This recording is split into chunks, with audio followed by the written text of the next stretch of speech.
My name is Chris Smith. I'm a chairman of the Subcommittee on Global Human Rights, Global Health, and International Organizations of the Foreign Affairs Committee. I represent a district in New Jersey. I'm now currently serving in my 44th year as a member of Congress and focus very aggressively on human rights abuse around the world. I'm the author of many human rights laws, including the Trafficking Victims Protection Act of 2000 and 4 subsequent anti-human trafficking laws, as well as 4 laws on religious freedom and many other laws that deal with democracy and human rights. Since late 2022, Brazilians have been subject to human rights violations committed by Brazilian officials on a very large scale. Documented or credibly reported rights violations in Brazil include the political abuse of legal procedures to persecute political opposition, including jailing opposition figures on spurious charges, violations of freedom of speech and media freedom, including persecution of journalists, the silencing of opposition media, the banning of individuals from social media, thinly veiled censorship laws claiming to fight so-called disinformation, and many violations of the rule of law and judicial malfeasance. Already in December of 2022, Mary O'Grady, who writes a weekly column on Latin America for the Wall Street Journal, noted the danger, and she said, and I quote her in part, "A greater threat is the 11-member Supreme Court, which is overstepping its jurisdiction and flouting the rule of law for political reasons without consequences. When the highest court becomes an ally of ideological and corrupt politicians, democracy is in grave danger. Brazil has arrived at such a moment," she goes on. "The court censored other political speech from business leaders, elected members of Congress, and news and entertainment platforms on the right. This has been carried out with assistance from Electoral Tribunal's Special Advisory to combat disinformation. It acts as a ministry of truth," so-called. In January of 2023, even the New York Times reported, referring to Brazilian Supreme Court Justice Alexandre Moraes, quote, "Using a broad interpretation of the court's powers, he has pushed to investigate and prosecute, as well as to silence on social media, anyone who he deems a menace to Brazil's institutions. He has jailed people without trial for posting threats on social media, helps sentence a sitting congressman to nearly 9 years in prison for threatening the court, ordered raids on businessmen with little evidence of wrongdoing, suspended an elected governor from his job, and unilaterally blocked dozens of accounts and thousands of posts on social media with virtually no transparency or room for appeal. In the hunt for justice after the riot this month," he went on, or the New York Times went on, he has become further emboldened. His orders to ban prominent voices online have proliferated," close quote. That's the New York Times. Many Brazilians have maintained that concerns regarding these issues have become much more serious since January 2023, and that such violations have gravely undermined democracy, freedom, and the rule of law in Brazil. As chairman of the Global Human Rights Committee, I am committed to supporting internationally recognized human rights in Brazil and to conducting oversight on the response of the U.S. government to these violations. I will chair a hearing on human rights abuse in my subcommittee in the coming weeks. What I see in Brazil today, above all, in the investigations of the Supreme Court Justice Moraes, is called rule by law, the opposite of rule of law. Rule of law is supposed to put aside outside of politics so that the same laws apply equally to all people. Rule by law, in contrast, means that while some forms and procedures of law are maintained, the law is used selectively as an instrument of political power. There is vast evidence that this is exactly what is going on in Brazil today, where investigations, inquiries, media bans, content removal orders are used to single out the opposition to President Lula. I am preparing legislation that will address these issues. We will call it the Brazil Democracy, Freedom, and Human Rights Act, and I hope to be introducing it very shortly. We will hear now from Brazilians, including elected officials, that I believe their position and responsibilities as elected officials make them a truly valuable source of insight into the situation in Brazil and uniquely qualified to present the concerns of the people of Brazil. We will be joined, I believe, by Congressman Ronnie Jackson as well, who has expressed he's a Rear Admiral for 25 years of naval service, a member of Congress from the great state of Texas. He's in total solidarity with what we're doing today, and he should be coming along if he's not here yet. But I would like to introduce Eduardo Bolsonaro, a member of the Chamber of Deputies of Brazil, for any comments that he might have. Chris. Thank you.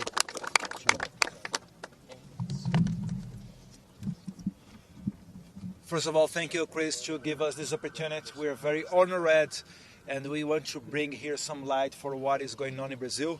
My name is Eduardo Bolsonaro. I'm the most voted ever congressman in the history of Brazil, also son of President Bolsonaro and former chairman of the Foreign Affairs and National Defense Committee. I have always warned in my speeches in the Congress about the dangers of my country turning into a Cuba or Venezuela with their concentration camps. Today, unfortunately, I live in my own movie about the Gulag. And for those who think I'm exaggerating, I will cite here few simple names. Felipe Martins, the international advisor to President Bolsonaro, as Jared Kushner was to President Trump. A brilliant young man in his 30s with a promising future, imprisoned by an exception tribunal, accused of a coup d'etat never attempted or planned, and without the hope of minimally fair treatment, as due process and broad defense no longer exists in Brazil. Colonel Câmara, the Bolsonaro security detail, who is now also in jail accused of an imaginary coup d'etat. And like them, veterinarians, gospel singers, sign language interpreters, comedians as Bismarck Fugas, and even a homeless and a person diagnosed with a high degree of autism, all of them imprisoned, accused of a coup d'etat. It's very clear that all this oppression and cruelty is just a step towards the ultimate goal, to imprison my father, the president who dared to put the interests of Brazilians first. My father is now prosecuted and slandered in the most various ways. As in every tyranny, the limit of the ridiculous no longer exists. And he even faces the accusation of having committed the terrible crime of disturbing a whale. That's not a joke. He's criminally charged for passing by a whale on a jet ski. And the most impressionable thing is the complaint was made by Lula da Silva's environmental minister. This is more ridiculous than what Trump is having as charged here in the United States. My father is also accused of attempting a coup d'etat when he was no longer president. The judiciary, appointed by the Communist Party in power, want us to believe that my father waited to leave power, and when he no longer had the armed forces under his command, attempted a coup d'etat with elderly and unarmed women, all of these thousands of kilometers away from Brazil, when my father was in vacations in the United States. Going to the end, they want us to believe, Mr. Chris Smith, that women, elderly ladies, and all kinds of ordinary citizens, unarmed, are a danger to the rule of law. And those violating the rights and fundamental guarantees are the saviors. Ladies and gentlemen, these stories are not something that someone told me. We are living this right now, and with not even a single word from Biden administration, State Department, or any governmental authority from the homeland of democracy, the United States of America. The dozen colleagues that are following me here also will talk about terrifying situations. Brazil, unfortunately, is not a democracy anymore. Thank you. Thank you very much. Thank you, Mr. Porter. I'd like to now introduce Gustavo Geyer, who is a member of the Council of Deputies. First, I'd like to thank you, Congressman, for giving us time and a platform to come here today and talk about what's happening in Brazil. This is something that we no longer have in our nation. We no longer have the privilege of saying the truth, saying what we think, and giving our opinion. So to start, I'd like to ask you a simple question. Is Venezuela a democracy or a dictatorship? I believe all of you here today agree with me that Venezuela is not a democracy. It's far from it. It's a dictatorship. But then I have another question. Does Venezuela have a Supreme Court? Does Venezuela have a Ministry of Education? Does Venezuela have Congress? Does Venezuela have public ministry? No. Yes, they have. But they are no longer a democracy. Because all these institutions that are valuable for a democracy have been kidnapped and are served as an instrument of oppression. They are served only as to arrest and oppress people for their opinions. And what we have today in Brazil is exactly the same thing. Our Supreme Court in Brazil does not protect the Constitution anymore. As a matter of fact, they are releasing drug dealers, they are releasing criminal leaders of trafficking, and they are putting in prison congressmen, simple people, for their opinions. The reason why the leader of opposition is not here today, Carlos Jordi, the leader of the opposition in our Congress is not here today because he had his passport seized. He can no longer leave his country to tell the world what's happening in Brazil. Many other congressmen are not here today because they have had their passports seized. There's something called a fishing expedition. Pretty much everyone beside me here today has suffered. We've had our houses invaded by the federal police on a decision of Alexandre de Moraes, trying to fight something against us because we tell the truth, because of our opinions. In Brazil, the most dangerous thing you can do today is tell your opinion, speak your mind. But if you do drug dealing, if you murder people, if you do any other crime, you will be defended actually. So we are here today using this platform that you so gratefully gave us to tell the world that Brazil is no longer a democracy. What is happening in our country can happen in your country as well. Pay attention to our country. There was a poll conducted recently in Brazil to 3,000 people, I believe, asking them if they believe they live in a democracy or if they live in a dictatorship of the judiciary. Believe it or not, half the people answered that we live today under dictatorship of judiciary. Half the population of our country understands that Brazil is no longer a democracy. More than half of the congressmen also believe that, also understand that, but they are afraid to act.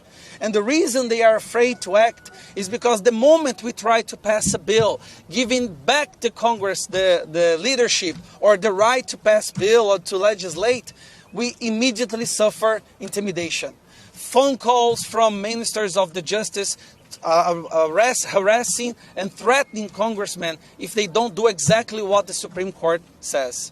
So I'm here today representing the leader of the opposition, Carlos Jordi, who was not able to be here today. Representing Daniel Silveira, a congressman who was also arrested, and many others.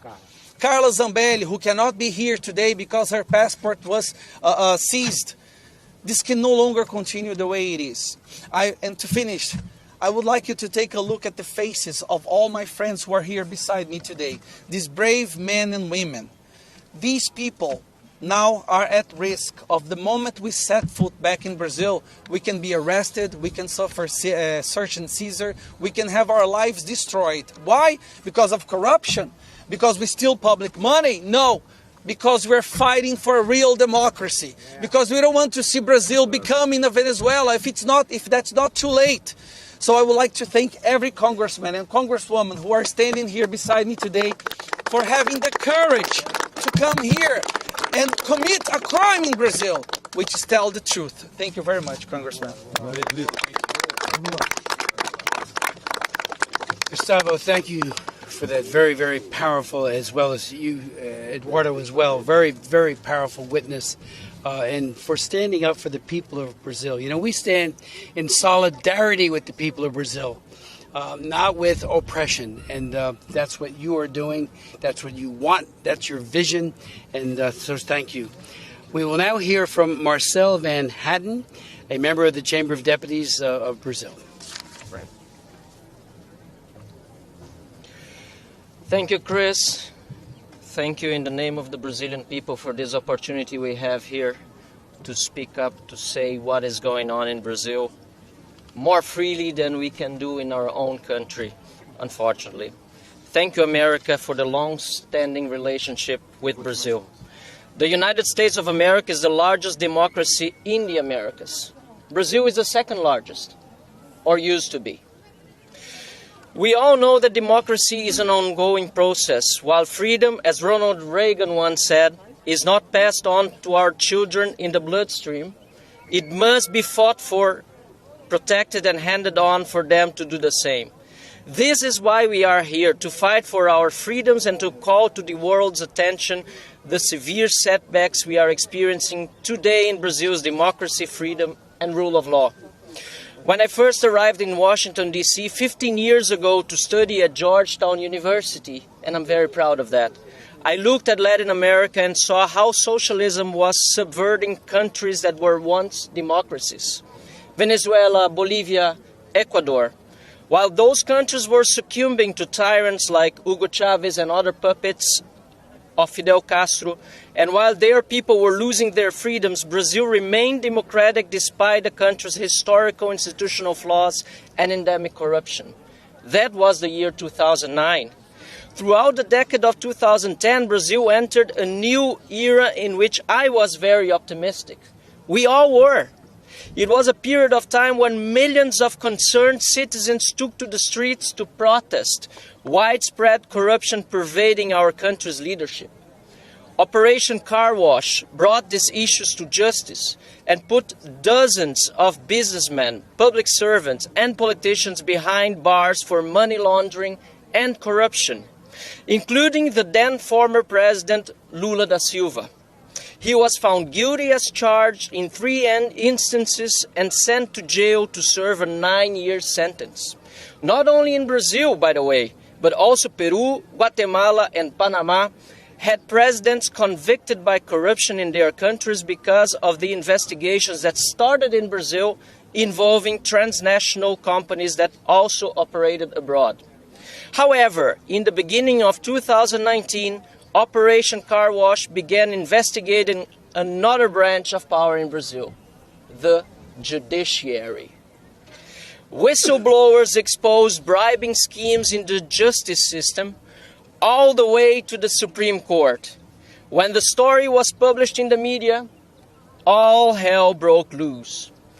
The Supreme Court's president at the time, Dias Toffoli, an alleged participant in the bribing scheme, decided to censor Cruzoé magazine and opened an investigation accusing them of spreading fake news. Justice Toffoli appointed Justice Alexandre de Moraes to become the rapporteur judge of the case. The investigation, actually an inquisition, has the Supreme Court as an alleged victim, investigator, and judge at the same time. It is still open 5 years later. and has been weaponized to persecute anyone whom the court itself understands to be criticizing it or opposing the views of its members. The number of people criminally prosecuted, or should I say more accurately, persecuted, by Justice Moraes and the court amount to thousands of Brazilians right now. Some of those here, some of those can't return to the country. From ordinary citizens to members of parliament, including the leader of the opposition, as just mentioned by my colleague Gustavo Gayer, journalists, opinion makers, and even judges. We have a judge right here that also asked for political asylum in the United States and is living here right now. From a homeless individual who was just absolved by Mr. Moraes after serving a lengthy prison sentence for being at the January 8th event by chance, to the former President of the Republic, Bolsonaro. Nobody escapes the rage and unconstitutional acts and decisions of the court. Assets frozen illegally, bank accounts secretly breached with no due process, passports taken, censorship, even torture. This is the case of Mr. Clériston Pereira da Cunha, known in Brazil as Clezão, who died in prison after spending 11 months in poor health conditions behind bars, including 2.5 months after an order for his release that was signed by the general prosecutor, but it was ignored by Mr. Alexandre de Moraes. On the other hand, the convictions of corrupt politicians are being annulled by the Supreme Court, as was the case of Lula, who was released from jail and allowed to campaign for the presidency again by a Supreme Court decision contrary to the ruling of the lower courts. Businesses that were fined for their bribing schemes are being absolved too, and the fines are being cancelled by the same court. What we are experiencing in Brazil right now is a developing dictatorship. It is therefore not surprising that Lula da Silva's biggest allies are dictators, such as Venezuela's Maduro, China's Xi Jinping, and Russia's Vladimir Putin. And Hamas. Even the terrorist group Hamas sent congratulations to Lula as he returned to power, and is now congratulating Lula on his absurd remarks towards Jews and the state of Israel, comparing the legitimate defense acts of Israel to the Holocaust in Hitler's Germany. Different than other dictatorships, however, the one we are seeing in Brazil is built in a more subtle and dangerous way. The judicial system itself is leading the institutional rupture, which makes it more difficult for the world to understand this sad and dangerous process. People tend to trust judges more than they tend to trust politicians. In Brazil, however, trust in the Supreme Court has fallen dramatically. A recent poll by Atlas Intel shows that more than 50% of the population has lost completely the trust in the courts, corroborating the feeling that the decisions of the Supreme Court are rather political than legal, constitutional, or just. I repeat, Mr. Congressman, our goal here is to make the situation well known to the world. We love our country. We love Brazil. We love the United States of America. We love freedom and we love democracy. And we understand that these virtues are only possible where there is strong rule of law. 15 years after living in the city of Washington, D.C. as a student, I look back to my own country, now as a member of Congress, with maybe a more realistic view, if not sad. This very opportunity that you give us, however, to share this message with you, with the American people, and with all the world, renews our optimism and hope. As much as we love America, none of us want to live in another country. We want to live in another Brazil. God bless America. God bless Brazil. God bless you all. Thank you so much.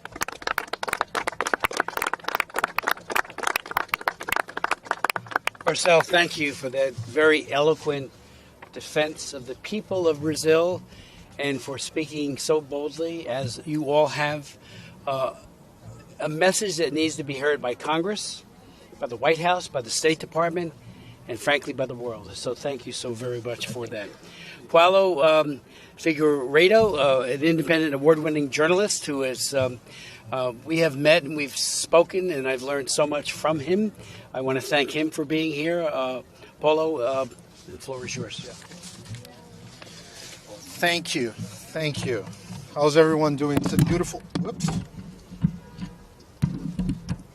It's a beautiful day here in the capital, and a historical day for Brazil. So I want to express my gratitude to Congressman Smith. You are a true champion of the human rights and a friend of the Brazilian people. So I would like to ask for a round of applause to Congressman Smith. He is unbelievable. He's unbelievable. He renews my faith in this country. Ladies and gentlemen, I stand before you as a living testament of Brazil's democracy crisis. Until 2022, I was the most watched political journalist in the country during prime time on cable TV. At that time, I also had 5 million followers across various social media platforms. Then, overnight, my social media was blocked in Brazil, my Brazilian passport was canceled, and my bank accounts were frozen by order of the Supreme Court Justice Alexandre de Moraes. 10 days later, under Lula da Silva, the Brazilian Department of Justice launched an investigation against the network I worked for, Jovem Pan, whom you all know, which then fired all the conservative commentators, including my colleagues Marco Antonio Costa and Gerson Gomes, who are actually here in the audience today. The persecution recently escalated with a ridiculous claim that I had participated in a coup simply by accurately reporting on the behind-the-scene activities of the Brazilian armed forces. This is called reporting, journalism. The legacy media should try it sometime. I have been living in the United States for the better part of a decade, but now it's different. I live in exile, unable to return to my homeland. I wish I could say I'm the only one in this situation, but I'm not. Dozens of journalists are being persecuted, with several also exiled here in the U.S. I must mention the notable case of journalist Alan dos Santos, present here in the audience, whose arrest was ordered by Justice Moraes for crimes of opinion, and the extradition denied by the United States government. Or the case of the liberal podcaster Monarch, who I guess is also here today, having fled to America after his social media platforms were taken down and his life was ruined by Justice Moraes for merely questioning our electoral system and the ongoing censorship in Brazil. Tens of thousands of ordinary citizens had their social media taken down by the same Alexandre de Moraes. My friends, I assure you, these are all facts. And regardless of your political stance, you do not want to live in a country where one man can determine what can be said. That's why this violates all human rights and international treaties, even the Universal Declaration of Human Rights, which guarantees freedom of expression and of the press, regardless of frontiers. All this also violates my rights, protected under the Constitution of the United States of America, since all my journalist activity was conducted while living here, therefore under American jurisdiction and protected by the sacred First Amendment. Let me put it clearly. What's happening in Brazil is criminal. And unfortunately, this crime has accomplices here in America as well. Some of these accomplices are often there in this beautiful house that is supposed to be a beacon for the free world. Others are just a few blocks away on Pennsylvania Avenue. Again, this is merely stating the facts. According to numerous press reports, the Biden administration has spared no effort to interfere in the Brazilian election to guarantee the election of Lula da Silva. Even now, friends of George Soros and the Foro de São Paulo in the Democratic Party seek to silence our voices. And how did Lula da Silva repay all these good services provided by the Democrats? He has antagonized every single American interest globally, aligning Brazil with Hamas, Venezuela, Cuba, Russia, Iran, and of course, China. Under his leadership within the BRICS, Brazil has actively working with China towards ending the dollar's dominance as the international trade currency. This must end. I urge the United States Congress members to exert their oversight responsibilities to promote the American geopolitical interests and to restore the inalienable human rights given to all of us by our Creator. As this country's founding fathers so well described. This is what we ask for. God bless America. God bless Brazil. Oh, thank you so very much. And thanks for reminding us of what Lula has done since taking office. I chair the China Commission. I've chaired 99 congressional hearings on human rights abuse by the People's Republic of China, by the Chinese Communist Party, and especially under Xi Jinping, where he is actually committing current day genocide against the Uyghurs. And then Lula, when asked, does nothing but fawn over Xi Jinping. Ditto for Maduro, ditto for Cuba. And of course, it is very discouraging when the president of a country compares, not discouraging, it's outrageous, as you have pointed out, compares Israel and what they're doing against a terrorist attack by Hamas. And I would remind everyone to not just look at what they do, read what they say.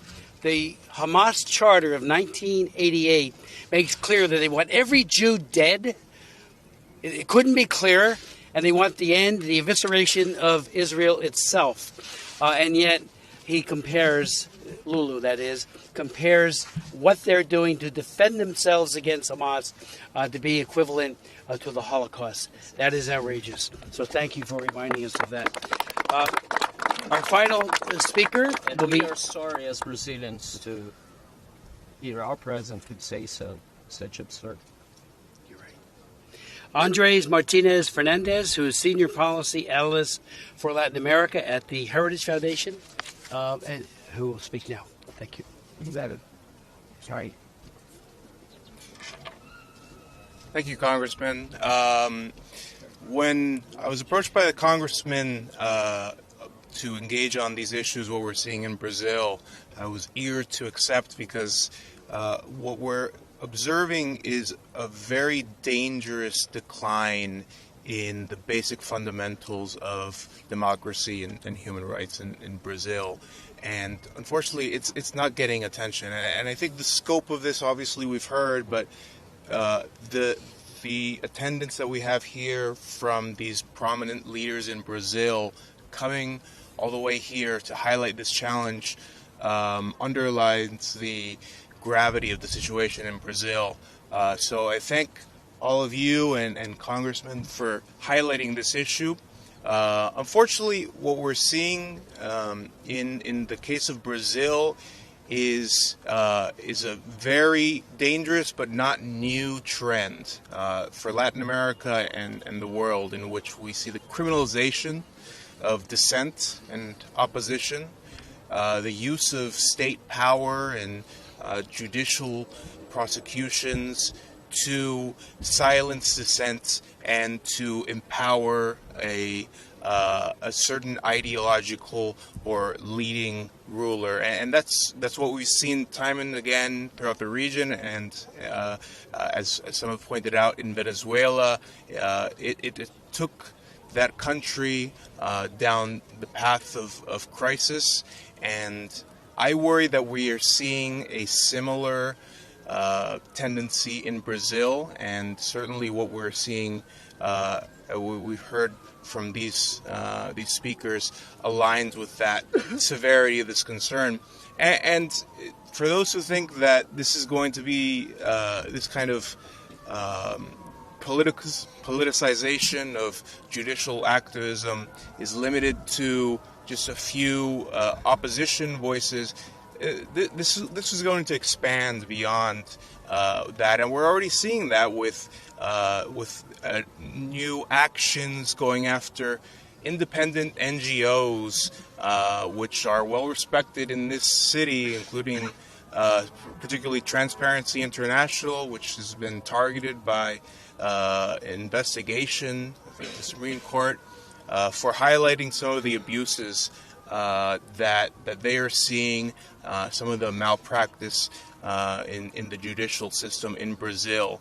That has been rewarded with a special fishing expedition, as some have highlighted, in Brazil against that organization. So this is something that I hope we see more attention from the media and from outside of just the right of center bloc, because this is really an issue that addresses and impacts the broader freedom of speech and political rights in a country which is the largest, economically speaking, in Latin America, and has very, very significant implications for the United States.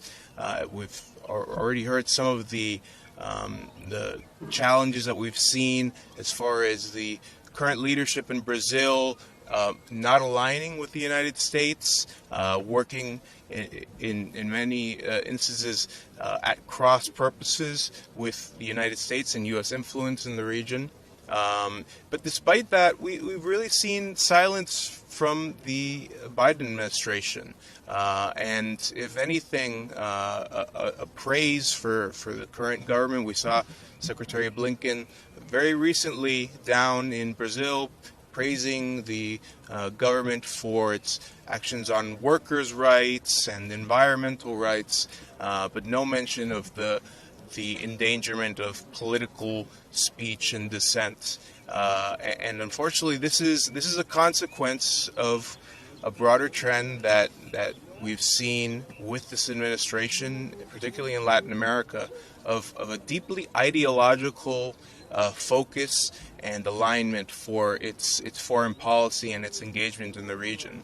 So you could be assured that if we were seeing a fraction of what we're seeing in Brazil, if we were seeing that in Argentina under President Milei or any other conservative government, the United States would have by now issued numerous statements and unleashed sanctions to respond. So this is a situation that merits response from the United States to ensure that we do not see Brazil go down a dangerous path that it's treading on currently. So I thank you once again to everyone for coming here and highlighting this, coming all the way from Brazil, and also to Congressman Smith for highlighting this issue.